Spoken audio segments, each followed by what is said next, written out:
dinâmica de grupo é muito interessante.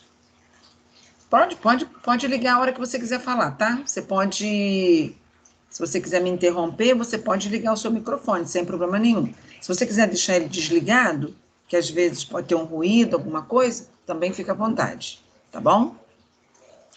Bom, quando a gente fala de dinâmica de grupo, as pessoas têm sem problema, não tem problema. Pode ficar no chat, que eu vou olhando aqui o chat, tá? Vou vendo o que você está escrevendo. O chat está aqui do lado, por isso que eu de vez em quando viro a minha cabeça assim. Bom, quando a gente fala em dinâmica de grupo, as pessoas acham que a dinâmica de grupo ela tem uma conotação de uma brincadeira, né? De uma atividade lúdica. É verdade, ela tem esse caráter sim. Mas a dinâmica de grupo, ela vai muito além do que isso. Uma ocasião, eu dei aula dessa disciplina para uma aluna que estava de pedagogia, que estava fazendo estágio lá na Vale do Rio Doce. E aí ela falou assim, quando chegou numa determinada reunião lá, estou só vendo se a aluna mandou alguma mensagem aqui para mim. Não mandou não. Porque às vezes aconteceu alguma coisa, né, o aluno já se comunica. Ela falou assim, ela estava participando de uma reunião, e qual era o problema que eles estavam enfrentando naquela época?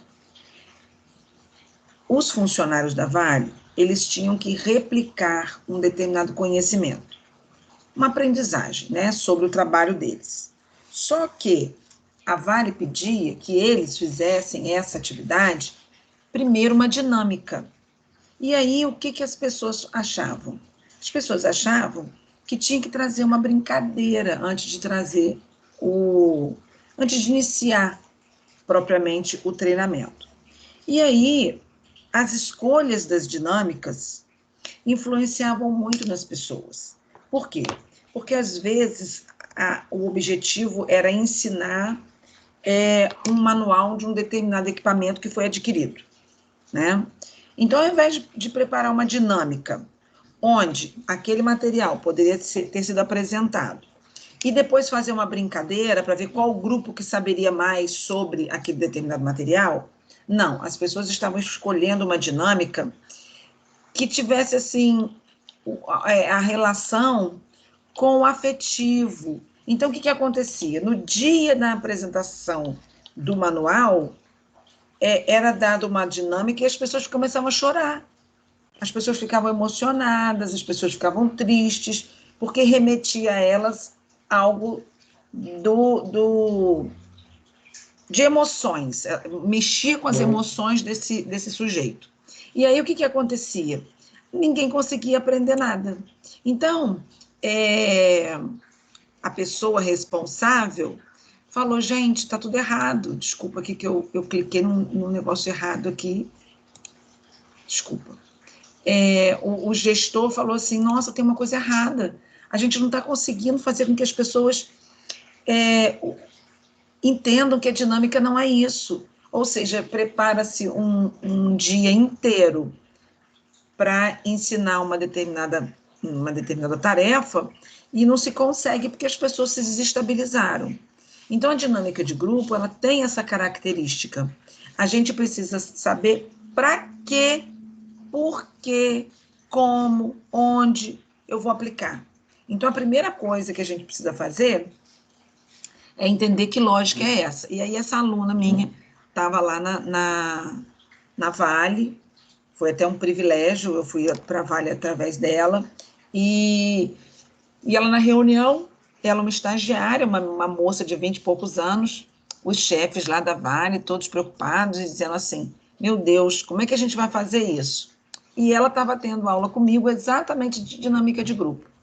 Ela virou e falou assim, olha, eu acho que eu tenho uma pessoa que pode ajudar vocês. É uma professora minha da faculdade. E aí eles me ligaram, me convidaram para ir lá, e aí eu fui.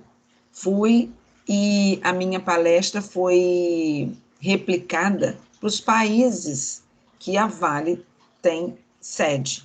Então, tinha gente do mundo inteiro lá, no mundo inteiro, modo de dizer, mas de várias partes do mundo que a Vale trabalhava. Então, isso estava acontecendo num nível muito grande. né, num nível macro. E eu não tinha ideia de que aquela minha ação fosse reverberar para outros lugares. Eu achei que era com um grupo ali na Vale e tudo. Eu fui convidada, fui com o maior carinho, e eles ficaram assim muito lisonjeados de eu estar me disponibilizando para ajudá-los, né? Esse momento até foi um momento gratuito, né? Porque as pessoas têm mania de cobrar, né? Só vou se me pagarem. E nesse momento eu fiquei tão assim, a aluna me chamou e eu falei, não, nós vamos lá, você me ajuda lá e a gente vai fazer uma palestra bem legal. E eu fiquei durante muito tempo, eu socializei o meu telefone, eu fiquei durante muito tempo ajudando essas pessoas a escolherem uma dinâmica apropriada para cada tarefa que eles tinham que desempenhar, né? Então, o que a gente começa a entender, então, a respeito da dinâmica de grupo? Primeira coisa que a gente precisa entender é como é que essa sociedade, como é que esse grupo se constitui, né? Nós temos aí regras comportamentais em cada grupo. Então, não adianta a gente tentar implantar uma regra, tentar implantar um sistema sem conhecer primeiro qual é a lógica comportamental dessas pessoas, tá? A questão grupal, ela é muito interessante. Por exemplo, eu posso ter numa sala de aula crianças, adolescentes que estão em conflito. Eles não se falam, eles têm alguma pendência. Mas, se eu colocar a turma deles para disputar com uma turma, e aí, assim, uma disputa de futebol, de vôlei, né, de uma atividade lúdica, se eu colocar a turma deles para disputar com outra turma, parece que aquela divergência, aquela sensação que se tem entre alguns alunos, aquilo se dilui. Por quê? Porque passa a ter a noção grupal, né? Então, a gente precisa entender qual é a lógica do grupo. Por exemplo, Alexia, você pertence a algum grupo de igreja, você tem esse hábito de frequentar clube, você tem amigos, você tem grupos distintos, separados. Por exemplo, você tem um grupo da faculdade, onde você faz o trabalho, você tem um grupo de amigos fora da faculdade, não é isso? Você tem um grupo da sua família, você tem um grupo do seu trabalho, não é isso? Beleza. Você acha que você se comporta da mesma maneira nesses grupos distintos? Não mesmo. Em cada grupo desse que você pertence, existem aquelas pessoas que afloram aí uma liderança. Você pode ser líder em algum desses grupos, você pode não ser líder em outro, mas você é a mesma pessoa. Você está compartilhando desses momentos diversos, mas você é a mesma pessoa. Mas por que em algum lugar você pode ser líder e em outro você pode não ser líder? O que você acha que acontece? Por quê?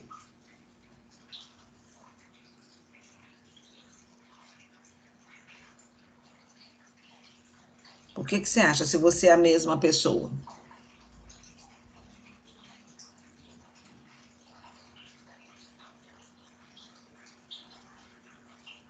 Depende de como cada pessoa age dentro do grupo.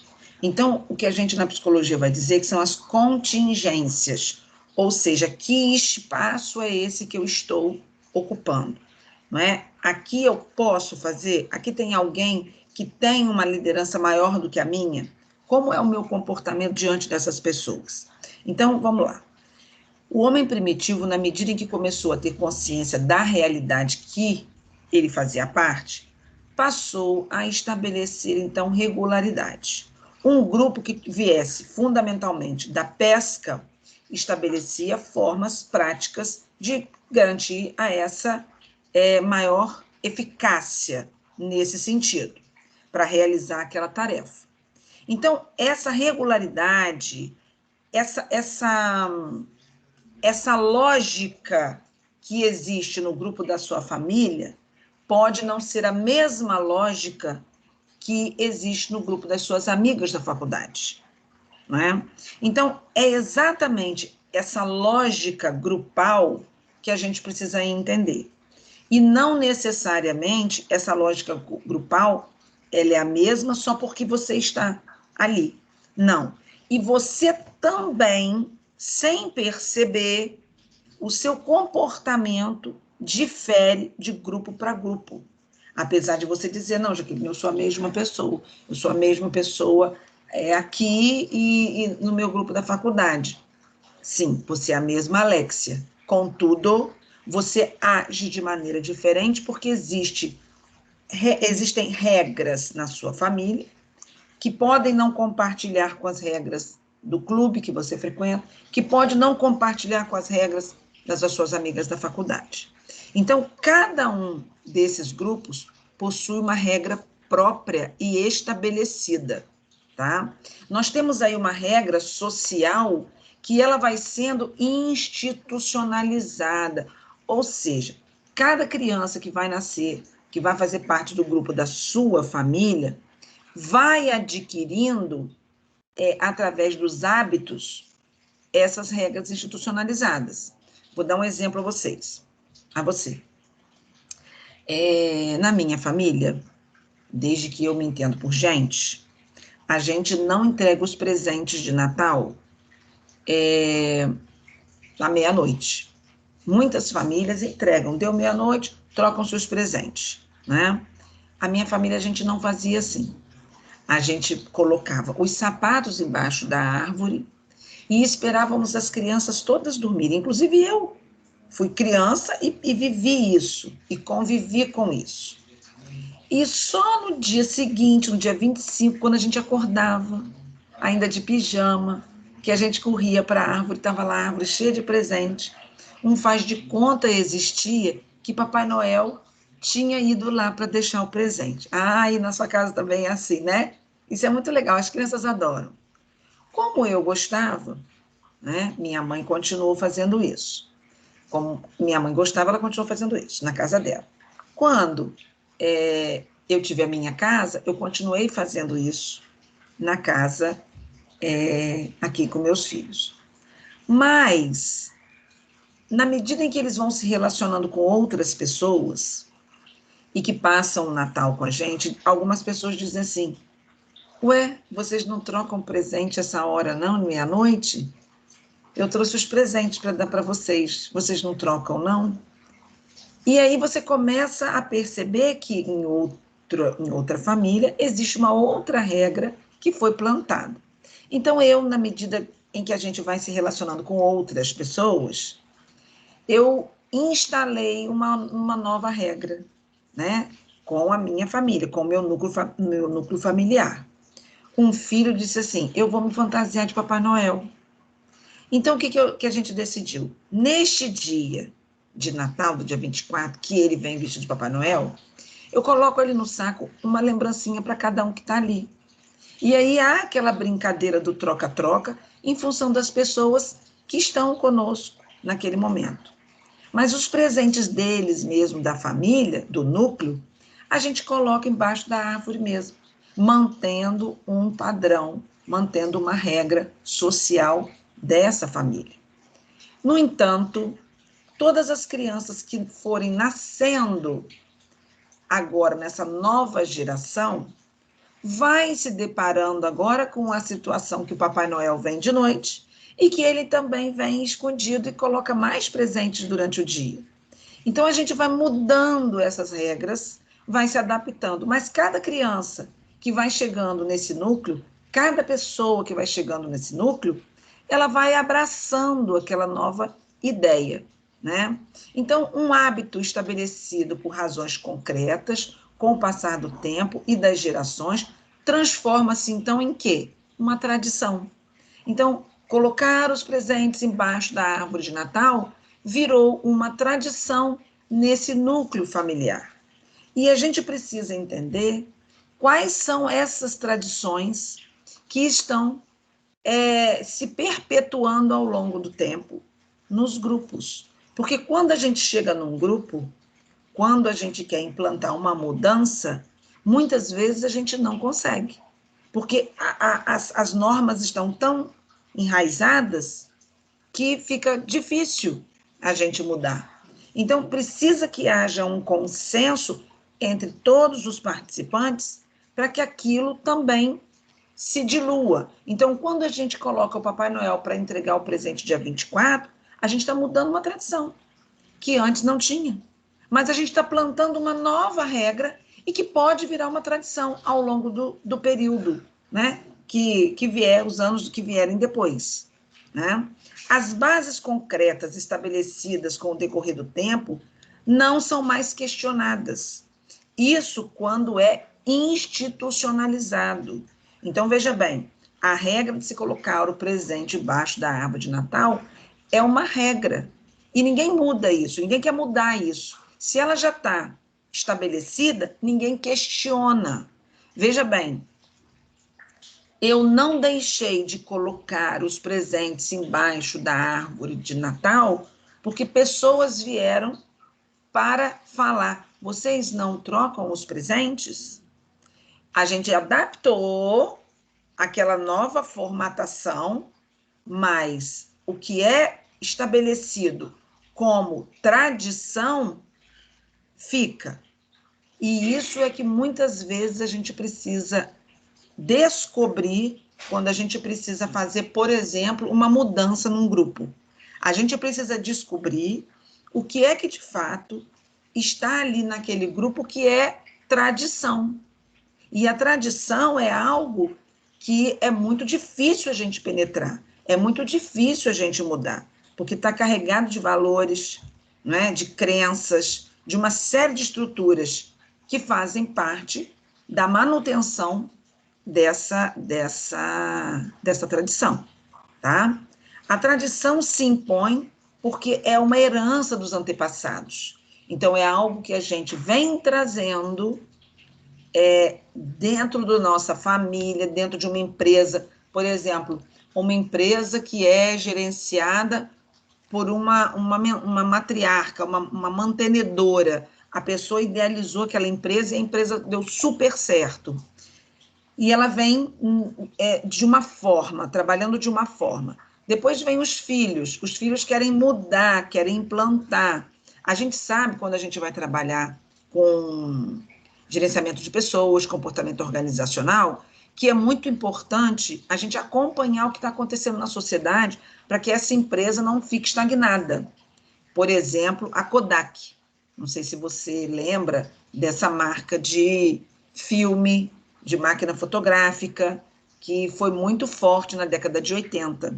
E quando chegou na década de 90, que nós começamos a vivenciar essa possibilidade de estarmos fotografando com aquelas câmeras digitais, o filme passou a ficar em desuso. Então, qual é o objetivo da gente ter filme mais? Então, a Kodak precisava manter uma tradição. Qual era a tradição da Kodak? Uma marca de qualidade, um filme que você poderia confiar, porque antigamente a gente comprava uns filmes que, às vezes, você, quando fosse revelar, ele, às vezes, vinha todo queimado. Você gastava dinheiro com filme, você desperdiçava seu tempo, né? Fotografando ali naquela viagem, você perdia momentos na sua vida importantes, às vezes um batizado de um filho, um aniversário de 15 anos, uma festa de formatura, você levava aquela máquina, fotografava, quando você ia revelar, saía tudo preto. Ou seja, você perdeu aquele momento importante da sua vida porque o filme era de má qualidade. Então, o que é que a empresa vai trazer de tradição?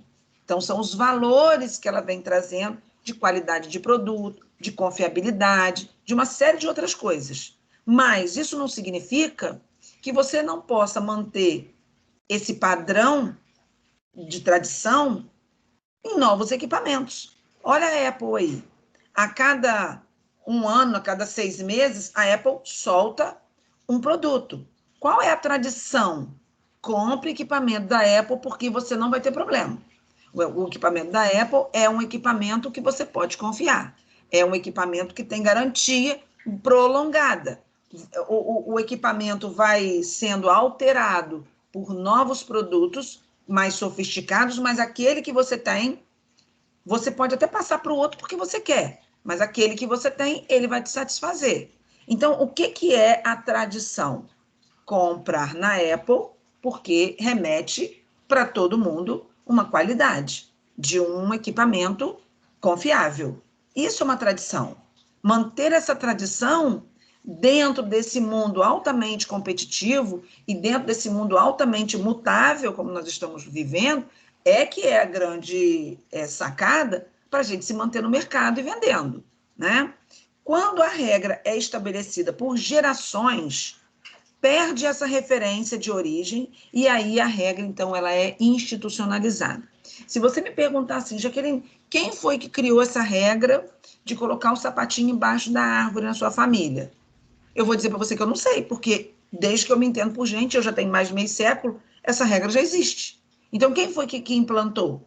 Será que foi minha bisavó, minha tataravó? Não sei. Mas isso já se perpetua. Então, quando ela está institucionalizada, ela já está enraizada nas pessoas, ela já passa a fazer parte da tradição.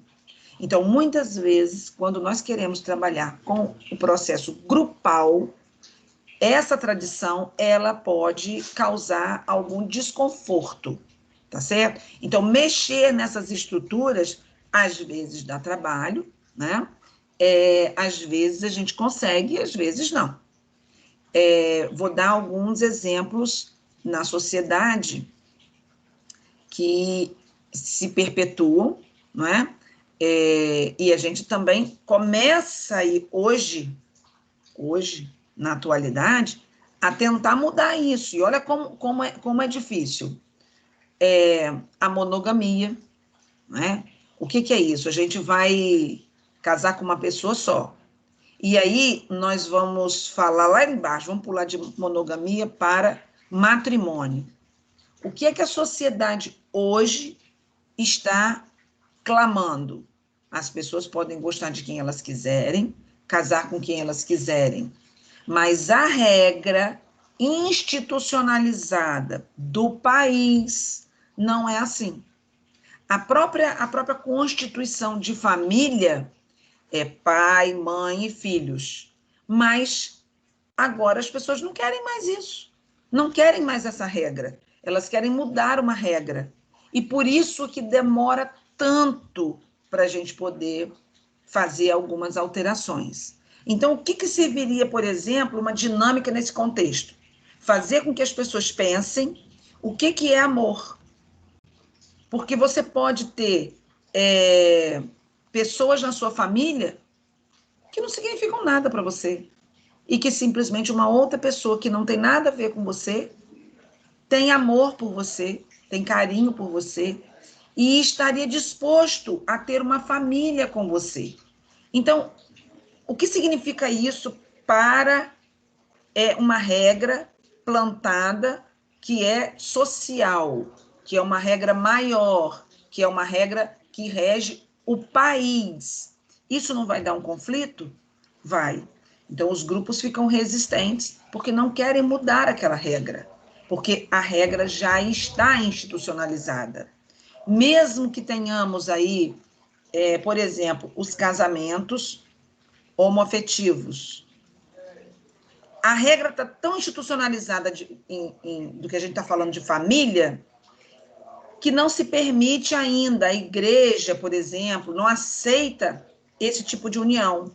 Então, para você manter um relacionamento e você quer deixar a sua herança para aquela pessoa que você gosta, que você ama e que você daria vida por ele, você vai ter que fazer um outro tipo de casamento, né? Você só vai casar, você vai fazer um contrato de união estável. Por quê? Você vem na contramão de uma regra. Eu não estou dizendo que a regra é correta, tá? Eu estou dizendo que a regra já está instaurada, já está institucionalizada. Então, fazer com que as pessoas deixem de acreditar nessa regra vai demandar uma dinâmica para mexer com toda a sociedade. Então, por isso é que todas as vezes a gente está discutindo num programa de televisão, levando as pessoas a refletirem sobre o que é amor, né? O que é esse amor que as pessoas falam? Porque o amor também foi institucionalizado. As mães não amavam seus filhos. As mães renegavam seus filhos às amas de leite e que as crianças morriam. Morria-se mais do que sobreviviam as crianças.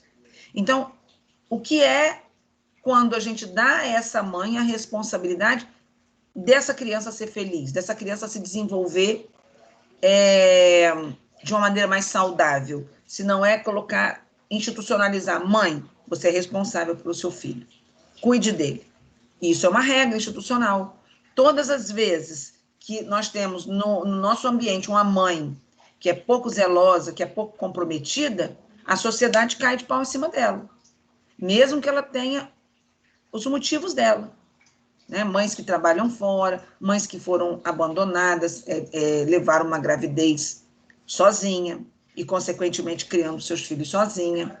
Mesmo que venham situações para dizer para a sociedade, olha, não é assim. A sociedade pega bem pesado com relação a isso. Por quê? Porque já virou tradição, tá? A própria propriedade privada também. Precisávamos manter os bens dentro do seio da família. Então, por exemplo, os homens que tinham mulheres fora do casamento e que tinham filhos fora do casamento, que eram considerados filhos bastardos, esses filhos é como se eles não tivessem direito a essa propriedade. Então, a propriedade privada, ela passa a ser um direito do núcleo familiar, de registro. Hoje a gente já tem aí algumas mudanças nessa regra, mas, veja bem, demorou muito. Nós temos ainda pessoas que não são reconhecidas, a paternidade não é reconhecida, né? Como essa paternidade biológica que eu estou falando aqui. São questões que nós precisamos conversar para a gente poder mudar o nosso pensamento. E não existe nada melhor do que conversar através de uma dinâmica, porque a dinâmica faz a gente refletir. Outra coisa também que eu percebo na dinâmica é que quando a gente está de uma maneira lúdica, interagindo com o outro, a gente deixa uma criança ficar mais exacerbada. E essa criança, como toda criança, ela é mais sincera. Então, muitas vezes, quando estamos através da dinâmica, o nosso comportamento diz muito para a gente. Então, se você está brincando ali, né, de um jogo com a sua família, e você tem um componente que não sabe perder, esse componente está dizendo muita coisa para a gente. Ele é competitivo, ele não sabe perder, né? Quando, brinca com criança, logo você vai vendo. Tem aquele que esconde as cartas embaixo da coxa. Então, por que faz isso? Por que essa atitude, numa brincadeira, você é capaz de esconder as coisas? Será que você não seria capaz de esconder também no dia a dia? Será que você também não seria capaz de se emborrecer com outra pessoa quando você está nessa competição acirrada? E aí você vai vendo que na hora de uma escolha profissional, o RH hoje trabalha o tempo todo com dinâmica. E às vezes muitos alunos me ligam falando assim, professora, desculpa te incomodar, fui seu aluno em tal ano, eu queria só uma ajuda, professora, eu vou para uma entrevista de emprego e eu quero saber o que eu vou falar nessa entrevista, professora, eu estou muito nervoso, me dá uma dica. E aí eu digo sempre, olha, primeiro, abre o site da empresa que você está indo pleitear lá a sua vaga, leia tudo que essa empresa faz, preste atenção nos valores que essa empresa traz, preste atenção na tradição que essa empresa tem, porque é exatamente isso que eles vão querer de você. Aí tem aluno que me liga e fala assim, ai, professora, não aprovei, não fui aprovado. Tem algum problema? E eu digo, não. Simplesmente você não estava dentro de um escopo que era o objetivo da empresa. Não significa que a sua personalidade está errada. Não. Às vezes, por exemplo, você quer uma pessoa para trabalhar com vendas. Uma pessoa para trabalhar com vendas não pode ser uma pessoa muito tímida, não pode ser uma pessoa que tem vergonha de falar, tem que ser uma pessoa arrojada, tem que ser uma pessoa destemida, tem que ser uma pessoa que puxa a responsabilidade para si, que gosta da competição, que gosta de ser cobrado. Então, são características que cada um de nós tem, a nossa personalidade, nós desenvolvemos isso ao longo da nossa vida, e que se o emprego era para venda, e a empresa quer uma pessoa com esse perfil, e você não tem esse perfil, não é porque você está errado, é porque o seu perfil não se encaixa com aquela vaga, né? Então, eu sempre digo para os alunos, não pensem que existem respostas prontas, porque não existe. As dinâmicas são exatamente para, nessa brincadeira, você mostrar quem que você é. E você mostrando quem você é, as pessoas que estão examinando, que estão preparando, que estão selecionando, elas vão dizer, olha, essa pessoa ali é altamente competitiva, aquela ali, eu acho que vai dar uma boa. Ó, aquele ali, não acho que não vai não, porque é muito tímido, não abriu a boca para falar. São essas observações que vão eliminando as pessoas no processo seletivo. Então, às vezes, uma pessoa diz assim, eu não sei qual é o erro que eu cometi, Jaqueline. Eu devo ter cometido algum erro, porque eu não fui chamada. Eu falei, não cometeu erro nenhum. É a sua personalidade, são as suas características, as suas habilidades, que não condizem com as habilidades da vaga. Assim como nós temos outras vagas que têm a necessidade de ter uma pessoa mais tranquila, por exemplo, uma pessoa que atende ao público. Não pode ser uma pessoa esquentada, né? Não pode ser uma pessoa debochada, porque o problema todo nosso é que nós somos do jeito que somos, mas não pensamos que somos assim. E o outro é que nos vê, o outro é que nos enxerga, porque o outro nos atravessa. Então, por exemplo, vou passar uma atividade para você fazer, Alexia, durante essa semana. Em todo lugar que você for, não sei se você está trabalhando, você está fazendo a pandemia, a quarentena onde? Em casa? Você está saindo de casa?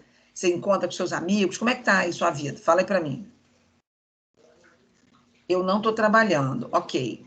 Mas então você tem um núcleo da sua família. Quem que está com você aí agora, na sua família?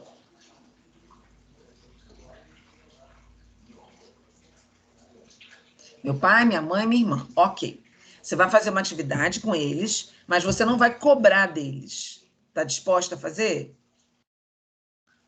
Está disposta? Mas não é para cobrar deles. Não é.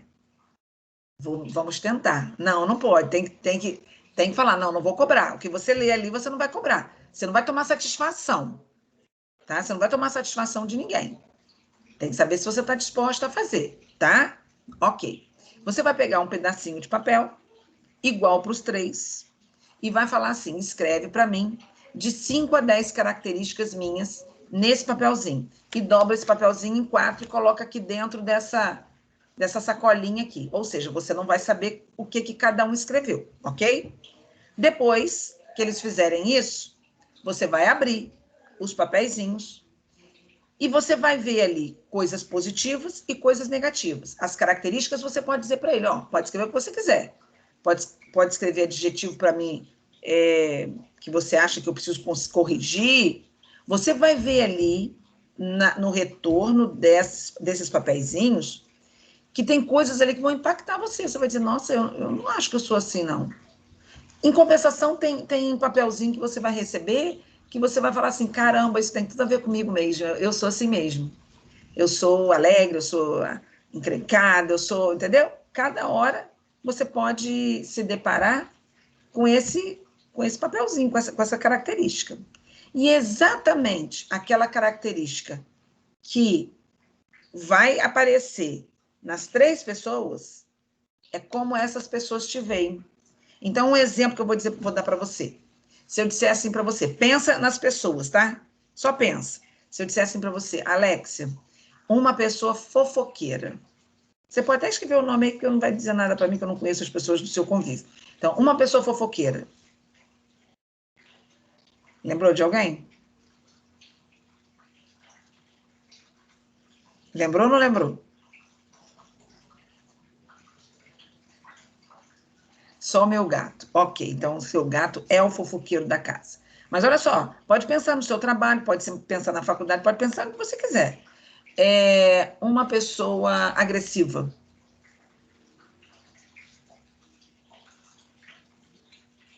Uma pessoa calma.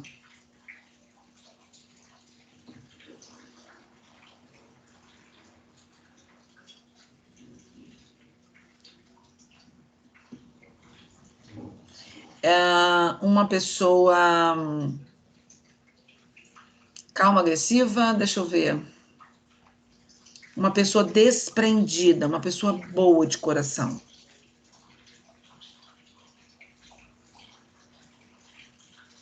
Então, veja bem, essas características que nós estamos falando definem essas pessoas. E é assim que essas pessoas são vistas por você, mas não significa que essas pessoas se veem dessa maneira.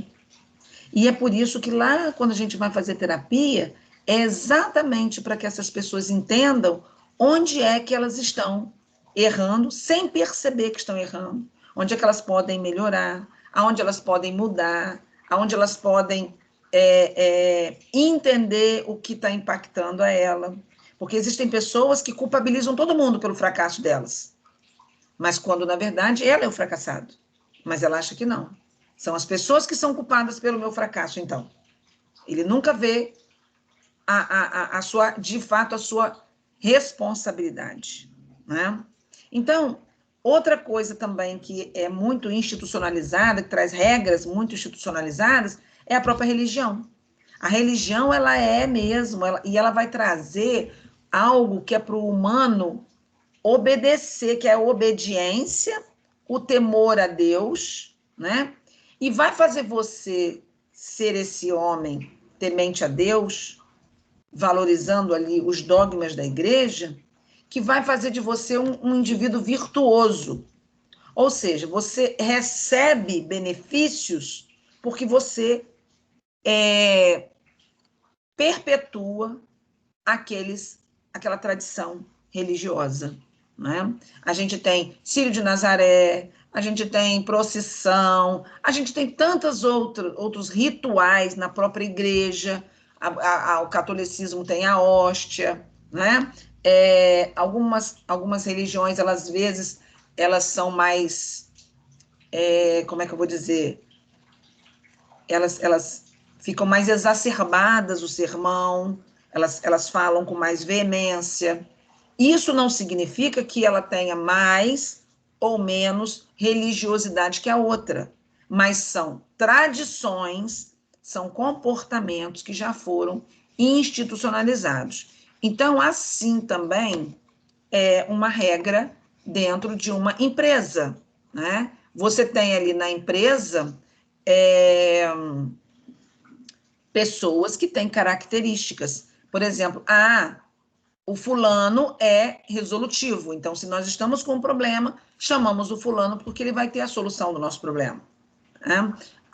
Nós temos uma pessoa que é ótima para decorar a festa, então chamamos essa pessoa que vai decorar a festa. Então, essas características que são também institucionalizadas, né, por cada núcleo desse que nós estamos fazendo parte, é que vai fazer, de certa maneira, com que aquilo tudo seja uma reprodução de uma verdade. E para a gente entrar nesse núcleo e contestar aquela verdade, dá muito trabalho, né? A gente, às vezes, mexe num vespeiro. Vou dar um exemplo para você. Eu trabalho com uma disciplina chamada comportamento organizacional. E eu trabalho essa disciplina toda com dinâmica.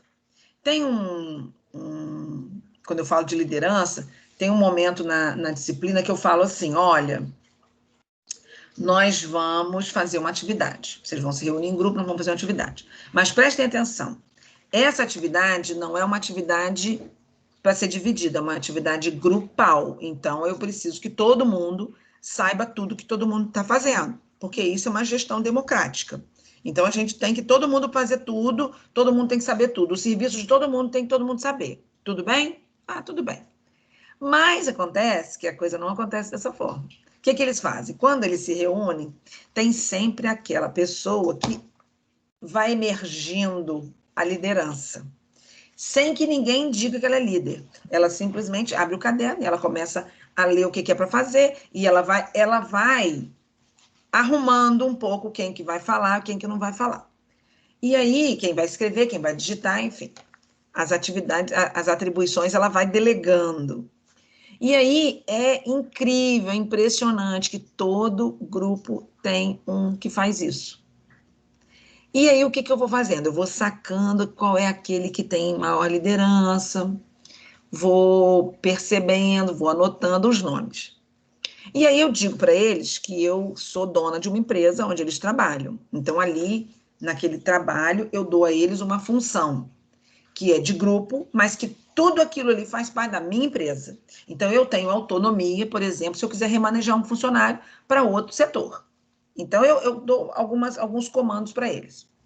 E lá pelas tantas, quando eu percebo que os grupos, os líderes já estão definidos, eu começo a fazer algumas alterações. Eu começo a tirar um componente daqui e digo, olha, você é um excelente líder, eu estou vendo que você é super engajado, pega as suas coisas para mim que vou remanejar você para outro setor, você vai ser um novo chefe. E aí a pessoa fica assim meio desconcertada, ao mesmo tempo ela dá a risada, porque está sendo reconhecida como uma pessoa de liderança, ela pega as coisas dela e sai do grupo. O que você acha que acontece com o grupo? Quando eu tiro os líderes, o que você acha que acontece? Ah, você já fez comigo essa disciplina, não é? Então, o que acontece? As pessoas surtam, porque, na verdade, as pessoas querem um líder, querem institucionalizar quem vai comandar aquilo, né? Então, tudo isso parece uma loucura, mas não é. Existe uma lógica grupal. Eu não sei se foi com a sua turma que eu fiz, teve uma turma, já tem bastante tempo isso. Eu peguei todos os alunos que não estavam fazendo absolutamente nada, coloquei no mesmo grupo. Eu fui transferindo, e coloquei todos que não queriam nada, não estavam fazendo nada, estavam só no Zap, coloquei todos no mesmo grupo. E coloquei todos os líderes no mesmo grupo. Foi na sua turma que eu fiz isso?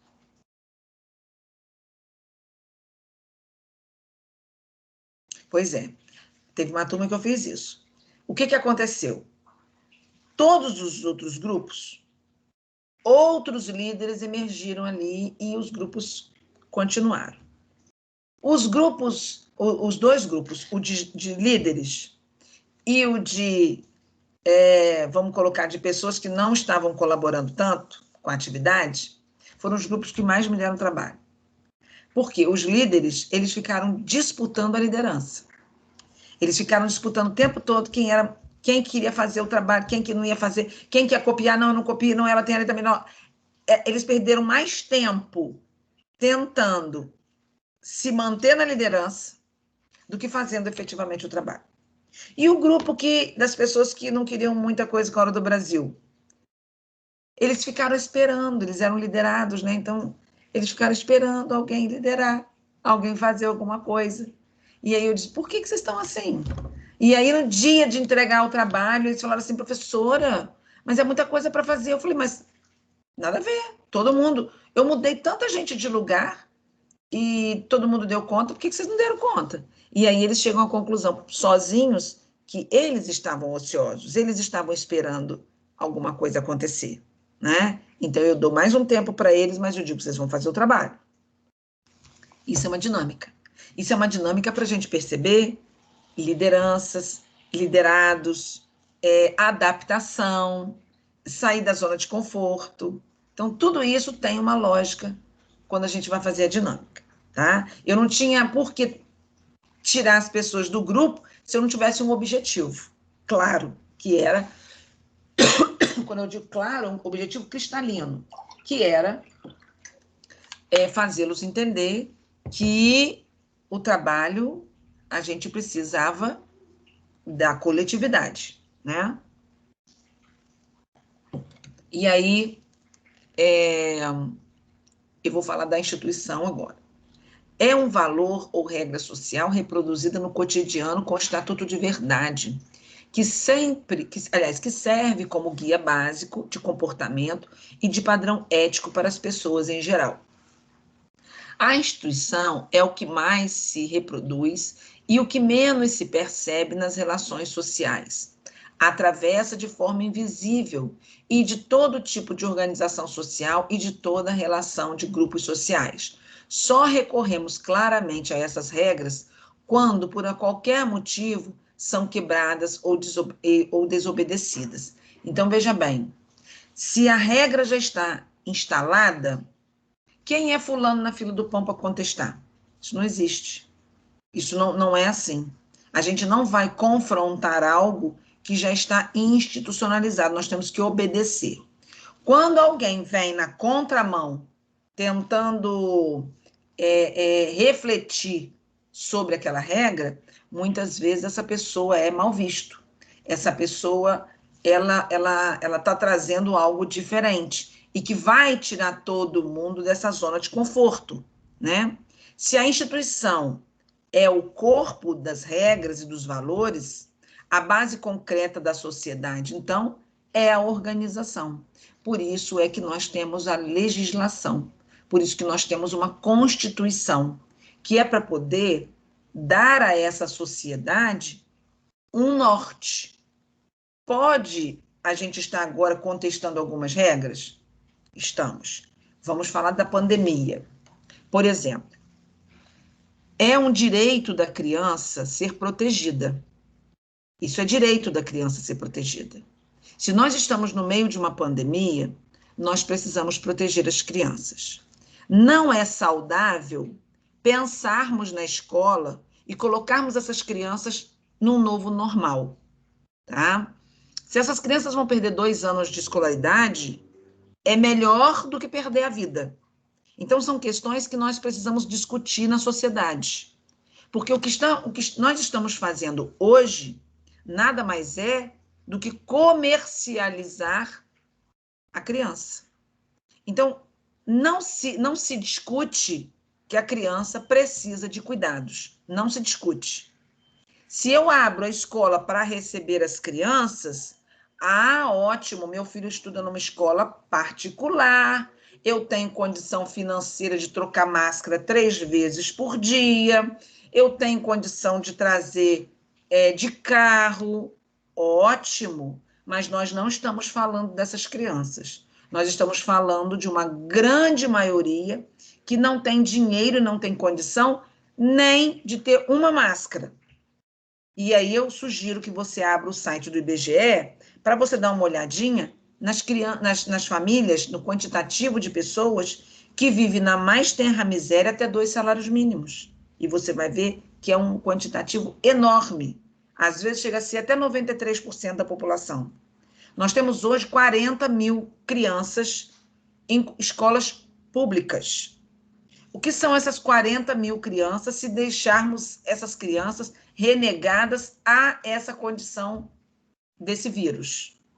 Isso não vai acabar nunca.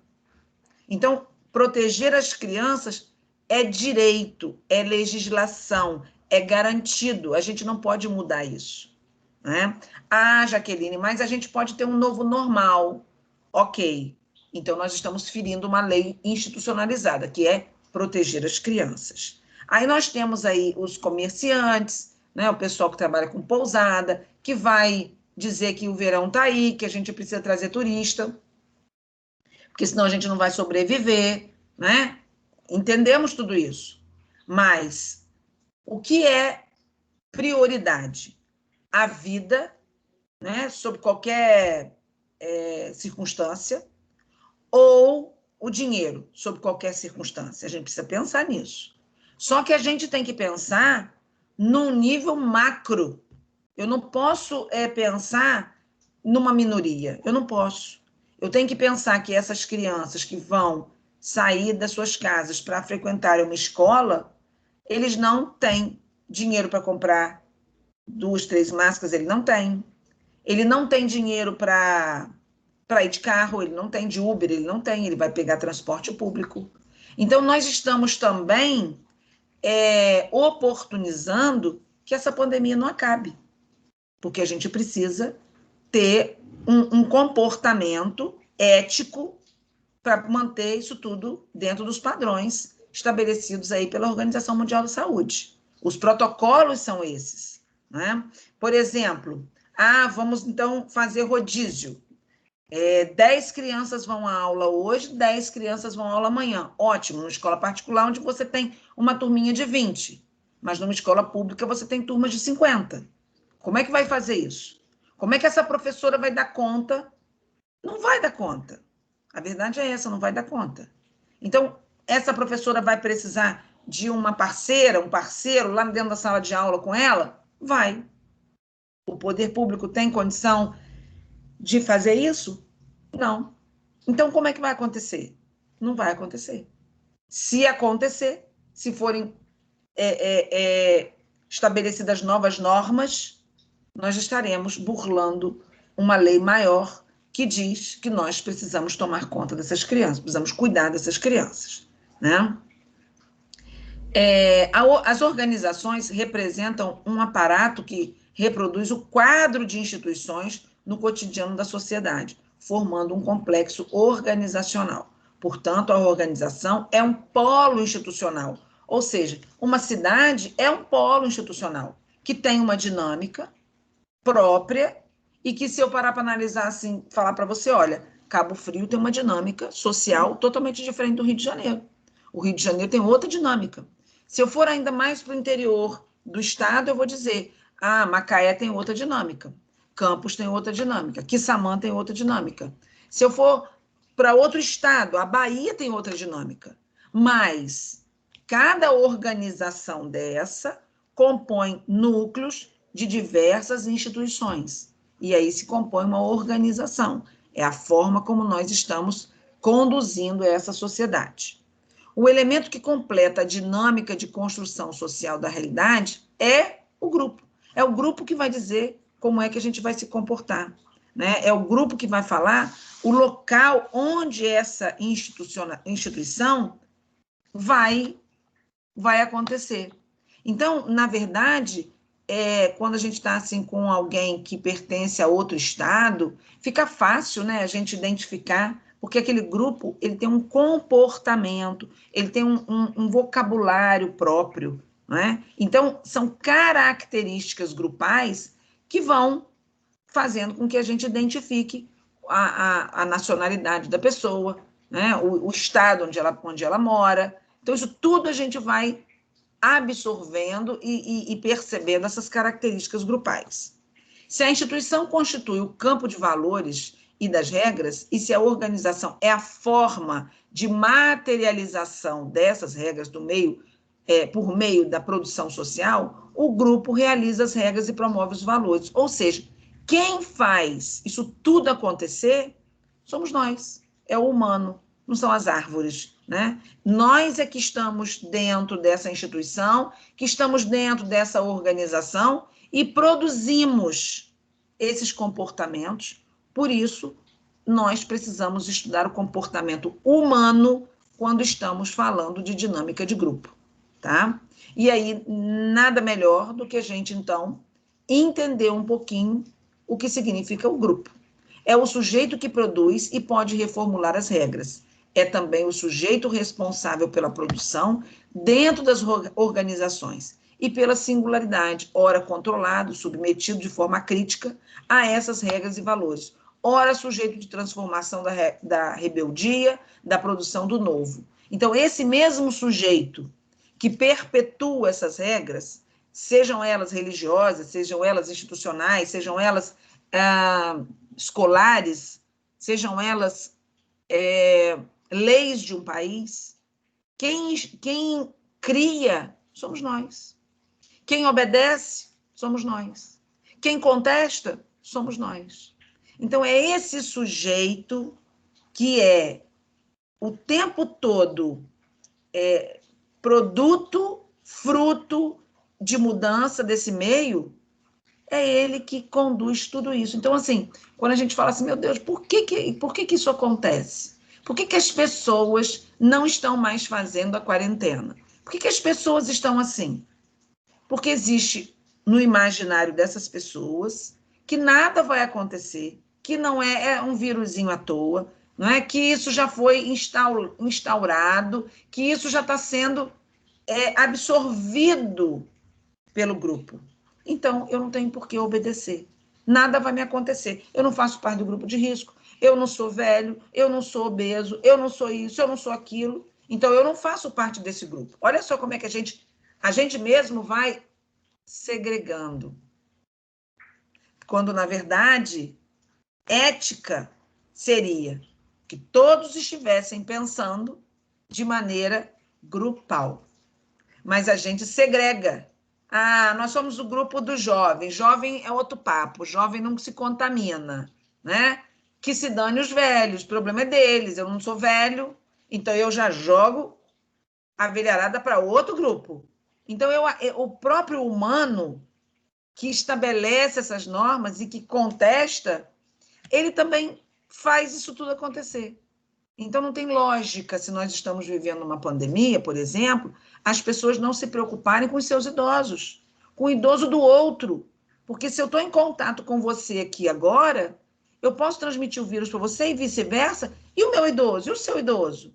Então, a gente precisava estabelecer uma norma que é pensar em todos. Essa norma ainda não é instaurada, ela precisa de uma legislação para dizer para todo mundo que a gente precisa pagar os impostos, a gente precisa, não podemos matar, não podemos roubar. Então, são normas institucionalizadas e que a gente, por fazer parte desse grupo, a gente acaba obedecendo, né? Segundo estudos em psicologia acerca das relações grupais, organizações e instituições, existem teorias que buscam identificar os grupos sujeitados consonância com a estrutura do poder e os grupos sujeitos em consonância com processos instituintes. Ou seja, em todos os lugares que você estiver, você vai encontrar o grupo que é coeso com aquela liderança e o grupo que vai aderir ao que a liderança está dizendo que é para fazer. Então, os liderados, eles vão aparecer. Eles estão aí. Eles estão aí. E é muito interessante, quando a gente trabalha grupo, como que as pessoas se deixam levar, né? Se deixam levar por um truque, se deixam levar por uma conversa fiada, se deixam levar por uma falcatrua. Ainda temos hoje pessoas que percebem essa vulnerabilidade nesse outro. Hoje o idoso cai muito em trotes, né? Envolvendo família, dizendo que está com a criança, que sequestrou, e o idoso vai. Antes da pandemia, a gente teve um caso de uma mãe de um professor que simplesmente ele chegou em casa, não encontrou com ela e tudo. Ela tinha sido sequestrada, porque a pessoa avisou para ela que estava com um neto, estava com a filha, sei lá, e ela foi no banco para sacar o dinheiro. Chegando lá, eles já identificaram ela, pegaram ela e ela fez os saques. Só que eles levaram ela. E aí soltaram ela num lugar que ela não sabia onde era aquele lugar, e o filho desesperado, precisou acionar a polícia, precisou... Então, assim, esse núcleo do idoso, ele está vulnerável, ele está propício a esses outros processos que são instaurados por outros grupos sociais que querem se aproveitar dessas pessoas, né? Como as estruturas de poder coisificam os grupos que abandonam o seu próprio desejo, o desejo da autonomia, substituindo pelo desejo institucionalizado. Veja bem, todo grupo que contesta uma regra, isso eu já falei anteriormente no outro slide, ele vai ser marginalizado, porque A regra é não contestar a regra. Se existe a regra, ela é para ser obedecida. Ela não está aqui para ser contestada. E na medida em que você contesta, você está fora da casinha. Então, o próprio grupo do poder vai tratar de eliminar esse grupo que está deixando a desejar. Alex, a gente vai parar por aqui hoje, tá? Nós estamos no slide, que número é esse aqui? Você anota aí para mim, para a gente não se perder. A gente está no slide 2 do grupo, tá bom? Que é uma horinha só de aula. Na próxima semana eu vou passar uma atividade, tá bem? Para a gente poder já começar a fazer. Aí você tem essa atividade que eu quero que você faça com a sua família. Semana que vem a gente vai falar sobre isso. Vou até anotar aqui para a gente não se perder. E pensa também, já vai olhando aí algumas dinâmicas que eu vou fazer uma atividade com vocês relacionadas à dinâmica, tá bom? Eu vou dar uma situação, um caso, e vou pedir que vocês criem uma dinâmica para tentar resolver essa situação, tá? Então, aqui nós estamos no slide 7, dinâmica de grupo. Tem a tarefa de Alexia, os adjetivos. E aí, Alexia, se você puder fazer isso para a próxima aula, a gente contabiliza e conversa um pouquinho sobre isso. Tudo bem? Então, tá bom. A gente vai encerrar nossa aula por aqui. Deixa eu só parar a gravação. Uma boa noite para você, tá? Um beijo grande, fica com Deus. Semana passada eu sei que você teve um probleminha, mas não vai ter problema nenhum, não. Tá bom? Um beijo grande, uma boa noite.